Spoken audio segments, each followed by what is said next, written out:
കണ്ണൂരിൽ 16-കാരിയെ പീഡിപ്പിച്ച കേസിൽ മദ്രസ അധ്യാപകന് 187 വർഷം തടവ് ശിക്ഷ.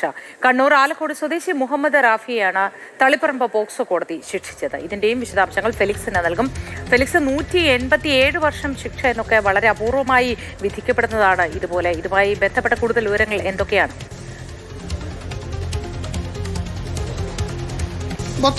കോവിഡ് കാലത്ത് 2020 മുതൽ 2021 വരെയുള്ള വർഷം ഈ പ്രതിയായ മദ്രസ അധ്യാപകൻ മുഹമ്മദ് റാഫി എന്നയാൾ ഈ 16 വയസ്സുകാരിയെ പീഡിപ്പിക്കുകയാണ് ഉണ്ടായത്. ഈ മോതിരം കാണിച്ച് വശീകരിച്ച് പെൺകുട്ടിയെ പീഡിപ്പിച്ചു എന്നതാണ് ഈ കേസുമായി ബന്ധപ്പെട്ട് പോലീസ് തന്നെ വ്യക്തമാക്കുന്നത്. തളിപ്പറമ്പ് പോക്സോ അതിവേഗ കോടതിയാണ് ഇത് സംബന്ധിച്ച വിധി പുറപ്പെടുവിച്ചിട്ടുള്ളത്. 187 വർഷമാണ് തടവ്. ഇയാൾ പാപ്പലിശ്ശേരിക്കടുത്ത് കീച്ചേരിയിലാണ് താമസം. ഇയാളുടെ സ്വദേശം കണ്ണൂരിലെ ആലക്കോട് ഉദയഗിരി എന്ന സ്ഥലത്താണ്. പഴയങ്ങാടി പോലീസ് സ്റ്റേഷൻ പരിധിയിലാണ് ഈ സംഭവം നടന്നിരിക്കുന്നത്.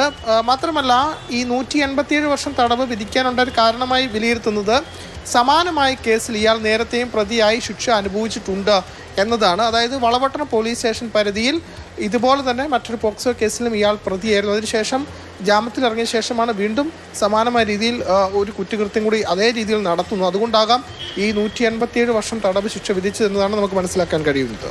ശരി ഫെലിക്സ്.